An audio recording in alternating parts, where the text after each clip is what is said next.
নমস্কার বন্ধুরা, অন্নপূর্ণা রান্নাঘরে আপনাদের সবাইকে স্বাগত। আজকে আমি আপনাদের দেখাবো ফলি মাছ দিয়ে আলু বেগুন দিয়ে একটা রেসিপি। এটা কিন্তু খুবই ভালো, একদম লাইট, কোনো মশলা ছাড়াই কিন্তু খেতে বেশ ভালো হয়। সেই জন্য আমি নিয়ে নিয়েছি 500 মতো ফলি মাছ। আমার দুটো ফলি মাছ হয়েছে, আমি 2 পিস করে কেটে 4 পিস করে নিয়েছি।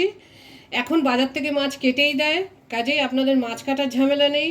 নিয়ে নিয়েছি একটা মিডিয়াম সাইজের আলু, এরকম সরু সরু করে কেটে, একটা মিডিয়াম সাইজের বেগুন এরকম পাতলা পাতলা করে কেটে, হাফ পেঁয়াজ কুচিয়ে নিয়েছি, একটা ছোট্ট টমেটো লম্বা করে কেটে নিয়েছি, 5 থেকে 6টা কাঁচা লঙ্কা ছিঁড়ে নিয়েছি, আর বাজারে একরকম মোটা লঙ্কা পাওয়া যায়, সেটা আমি আপনাদের দেখাচ্ছি।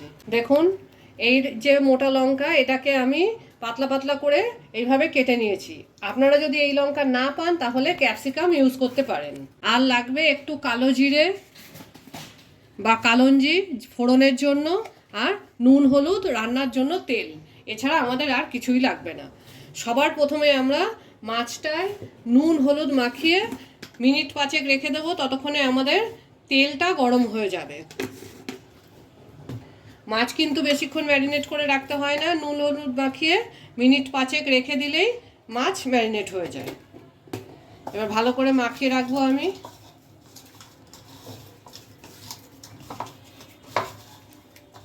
মাছটায় যাতে ভালো করে নুন হলুদ লাগে, তাহলে মাছের ভেতরে নুন ঢুকবে। সবার আগে মাছটা ভাজার জন্য আমি একটু তেল দিয়ে দেবো। বেশি করে তেল দিতে হবে মাছ ভাজার জন্য, পরে যদি না লাগে আমি তুলে রেখে দেব। তেল কিন্তু আমি বারবারই বলি, মাছ ভাজার তেল কিন্তু খুব ভালো করে গরম হলে, ধোয়া বেরোলে তবেই মাছ ছাড়বেন, না হলে কিন্তু মাছ কড়াইতে লেগে যাবে। এখন আমি তেলটা গরম হওয়ার জন্য ছাড়ছি। A few moments later.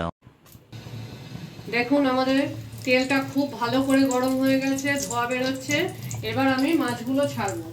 ফলি মাছ কিন্তু ফাটে, একটু খেয়াল রাখবেন, কাজেই ঢাকা দিয়ে ভাজার চেষ্টা করবেন। আগে গ্যাসটাকে একদম কমিয়ে নিয়ে মাছটাকে ছাড়বেন।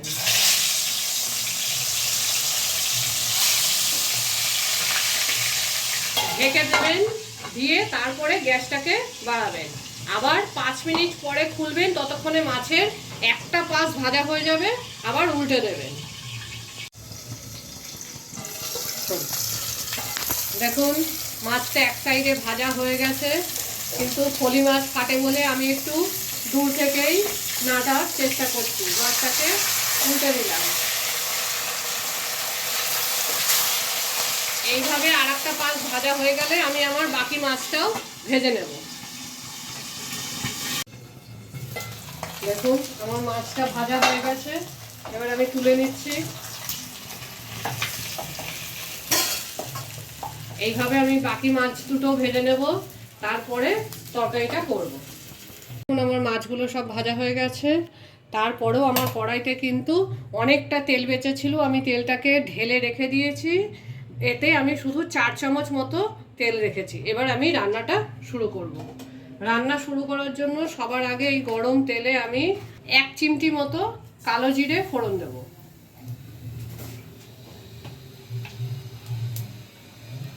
তারপরে এতে আমি দিয়ে দেবো আমার ওই কেটে রাখা মোটা লঙ্কাগুলো, পেঁয়াজ এবং কাঁচা লঙ্কা।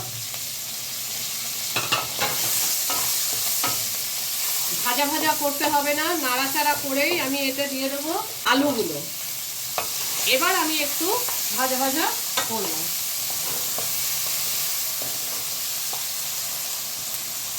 গ্যাসটা মিডিয়ামেই রাখবো। 2 মিনিট ঢেকে দিচ্ছি, তাহলে আলুটা ভাজা হয়ে যাবে।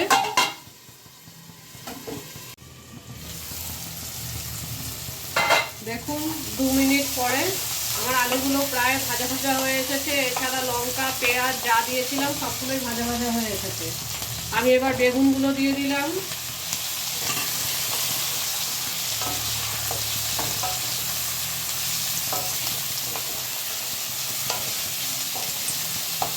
বেগুনটা দিয়েও আমি মিনিট 2 ঢেকে দিচ্ছি, যাতে বেগুনটা ভাজা হয়ে যায়।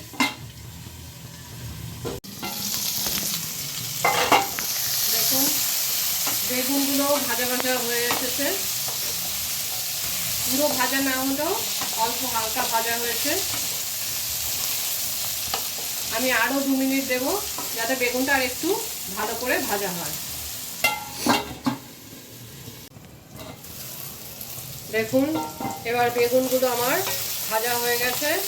আমি এবার আমার কেটে রাখা টমেটোটা দিয়ে দিলাম। টমেটোটা দিয়ে একটু নাড়াচাড়া করে নেব।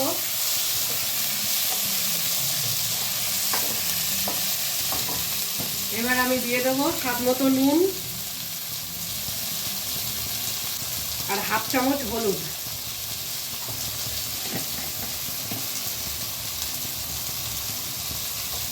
দিয়ে ভালো করে নাড়িয়ে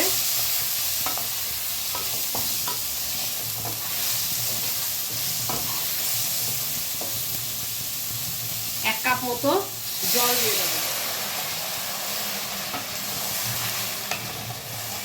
এই রান্নাটা কিন্তু খুব বেশি ঝোল হবে না, যাতে আলুগুলো সেদ্ধ হয়ে যায়, বেগুনগুলো নরম হয়ে যায়। তাই 1 কাপ মতো জল দিয়ে মিডিয়াম আঁচে এটাকে 4 থেকে 5 মিনিট হতে দেবো। দেখুন তরকারিটা কিন্তু একদম কমে নরম হয়ে গেছে, জলও শুকিয়ে গেছে প্রায়, কিন্তু পুরো শুকনো খটখটে হয়ে যায়নি, হালকা ঝোল আছে। আলু আমার সেদ্ধ হয়ে গেছে, বেগুন সব সেদ্ধ হয়ে গেছে। এবার আমি আমার মাছগুলো দিয়ে দেব। এইটা কিন্তু খুব একটা ঝোল হয় না।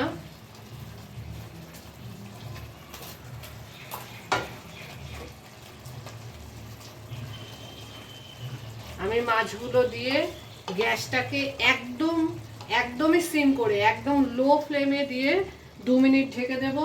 তারপরে আবার খুলে মাছটাকে উল্টিয়ে আবার 2 মিনিট ঢেকে দেব।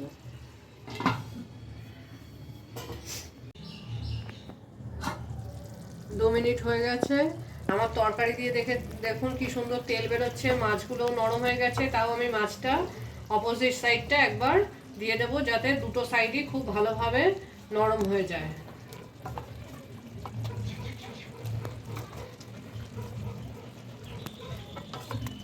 দিয়ে আবার 2 মিনিট ঢেকে দেবো। দেখুন আমার তরকারিটা দিয়ে সুন্দর তেল বেরিয়ে গেছে, মাছগুলো নরম হয়ে গেছে।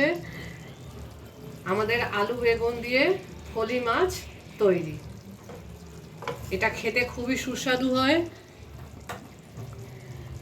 গরম ভাতের সাথে সার্ভ করুন, খুবই ভালো লাগবে। আলু বেগুন দিয়ে আমাদের ফলি মাছ তৈরি।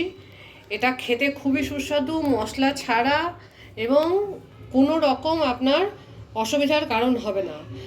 অনেক সময় গরমে বেশি মশলা খেলে মানুষের শরীর খারাপ হতে পারে, কিন্তু এটা খুবই ভালো, একদম লাইট শুধু কাঁচা লঙ্কা দিয়ে, এবং খুবই সুস্বাদু রান্না।